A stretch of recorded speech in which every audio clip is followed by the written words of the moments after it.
Hi everyone. I just wanted to quickly come by and say that this entire country and now even people abroad are talking about the boys' locker room. I think this is getting as much attention across the world, especially because these are 16-year-old boys, as much as the Nirbhaya case did. So the sad part is these are teenagers. If you notice, one of the gang rapist in the Nirbhaya case was also a minor.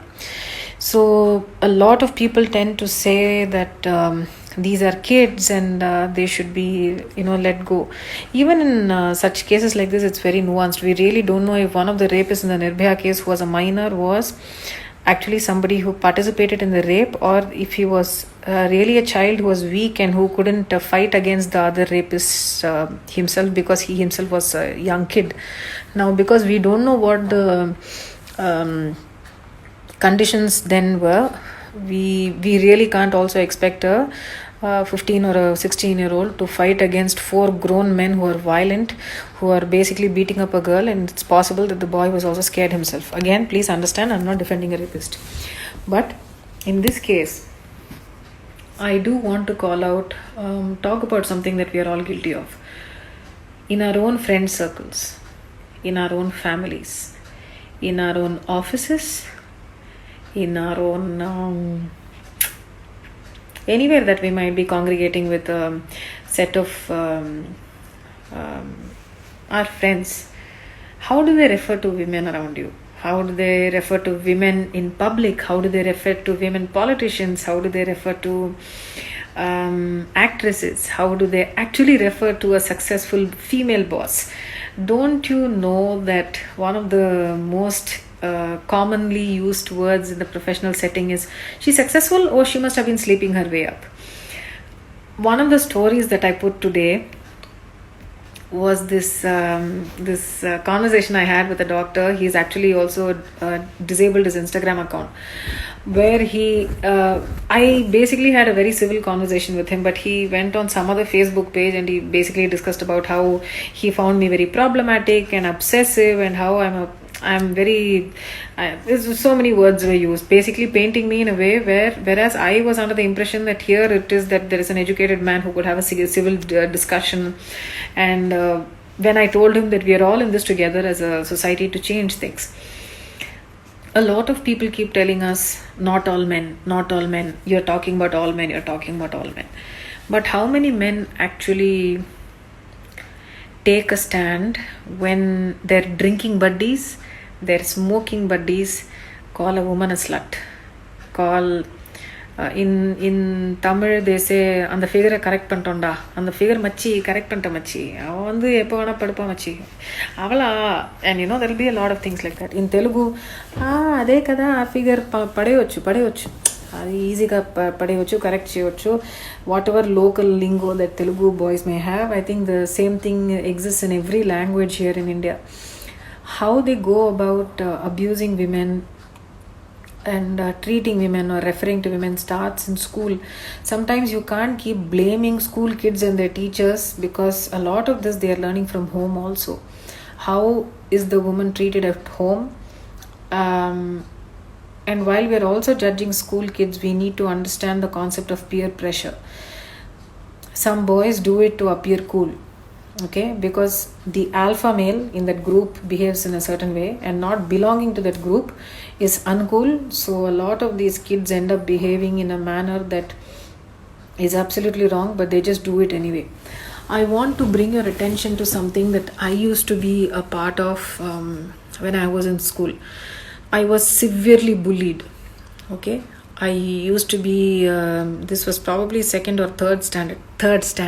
Okay, third standard girl. She was the class bully. It is a girl actually. And everybody wanted to be her best friend. So every day she'll choose a new best friend, and all the other girls will want to be her new best friend, so that they could basically boss around the others. So sometimes if this bullying girl decides, she will just go and slap anybody that she wants, and her other friends will just go and stand and say, this is how it is. These are third standard kids. 16-year-old today are talking about rape and gang raping and calling those kids and getting them gang raped. Once in 5th standard, there was another bully. They used to, every lunchtime was a horror for me. So because they used to mix my lunch in sand and they would force me to eat sand. This was a boy. But the thing about all of this is that many of these things that we might be discussing with regard to social change or with regard to bullying, or even a lot of these things that happen in school, especially from a time that some people's identities start growing, you need to note the concept of peer pressure. So when these kids are actually identified and their parents are found and all of this, I think they need to find out who was the alpha male in this group and figure out what the other kids were a part of, why they were doing this. I think this needs to be handled with a lot more this is not popular opinion, but I think because they are kids, I think this needs to be handled with a lot of nuance. It's not just about all the anger that we are feeling right now, but taking them and picking them up and throwing them into jail. This is to understand, if you're looking at mindset changes, you need to understand why is it that they thought, especially in a city like Delhi where the Nirbhaya gang rape happened, why is it that 16-year-old boys think it is cool to actually decide which girl to pick up and actually sit and plan on how to gang rape the girl. So what I am wanting to tell you today is that if you have been a part of this, I'm sure you would have heard about boys locker room thing. In between, Mr. Prabhu D10 found the need to ask about masturbation to me. First thing, I'm not an endocrinologist. I'm also not a gynecologist. This is a question that you need to go and ask a gynecologist. I'm not comfortable answering questions about your masturbation or sexual needs, okay? And my sex life and what I do with it is also not your problem, Mr. Prabhu D10. So please go and check with a gynecologist as long as your sexual health and your preferences are concerned. My opinion on any of this is immaterial to you. If you want to be looking at social change and changing things, check your own friend circle, check your own groups, check your friends, especially when I keep saying friends. A lot of us want to keep the peace. We want to not create controversy, not create trouble, not unnecessarily be outspoken. You know, when I use these words with a good plan, because why do you unnecessarily create trouble? When people say we are creating trouble, a lot of us are actually speaking the truth.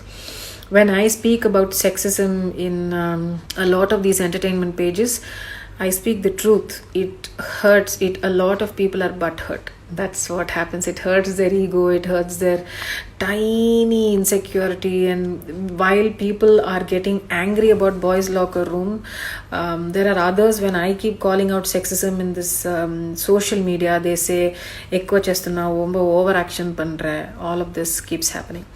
So you need to question the kind of people that you are with. Check out the jokes that your best friends make. Stop apologizing for all of it. Ask them to change those opinions.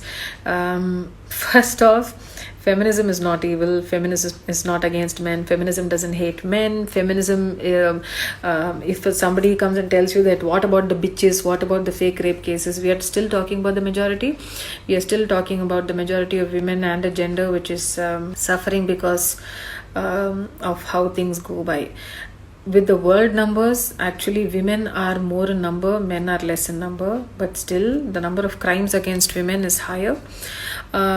Also, each time that women talk about their own issues with regard to lack of justice, with everything with regard to sexual harassment, to domestic abuse, even by their own parents or by their marital homes or gender pay gaps or anything like that, and at the time if a man wants to come and tell you about what about men's issues, yes, men's issues exist. No woman is actually going to tell you they do not exist. But if you are going to put out those issues only when we talk about our issues and when we are talking about and some of us choose to talk about these issues, this is advocacy, we'll continue to talk about it. So if you're upset about the boys locker room talk, this is something that happens near water coolers, it happens in smoking breaks that men take, it happens in drinking parties, all of these people sit and talk about which mall, which figure, which item can be is a slut. And usually a lot of these men, I don't say all men, please note that,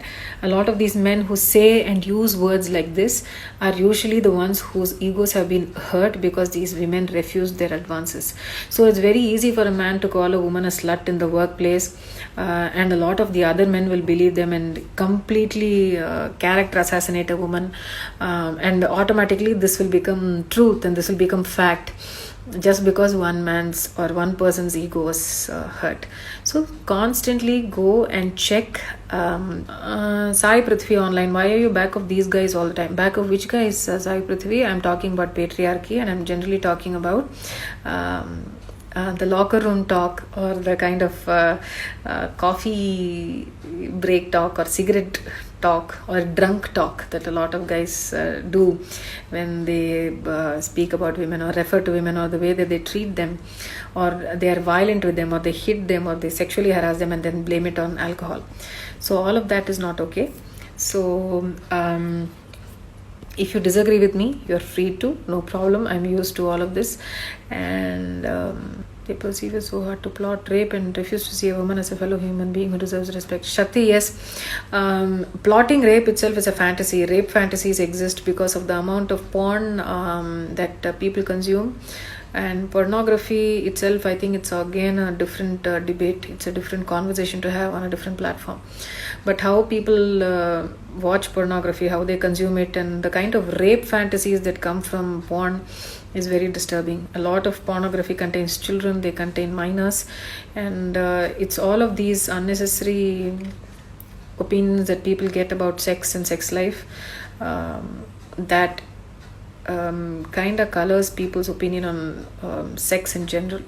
But I would definitely ask you all to go and check the kind of conversations both women and men in your groups talk about when they refer to other women that they disagree with. And now I say women, I'm also going to be including trans people, people who are gender fluid. I definitely believe that everybody, regardless of whatever their gender identity is and whatever they want to be, has the freedom to live with respect, with dignity, and the freedom to live the life that they want. What people do in their bedrooms or their bathrooms is none of our problems. Seriously, it's only when it becomes a problem when some people come and touch you without your consent, and then share what happens in the bedroom on a public space without your consent. So please understand, I'm against transphobia, I'm against homophobia. I am a feminist. I'm a very proud one of that at that. And finally, all that I'm saying is that if you found boys' locker room and those messages, reading them very, very disturbing, please check your own friend circles and your families and those uncles and aunties who go about slut shaming people. Please check your bosses. Please check how you talk. Why think about others? Check how you talk around your friends just because you want to belong and you're very scared of having a different opinion because you don't feel it is necessary to upset everybody. What if you don't get accepted by a social circle? What if they ostracize you? Find better friends.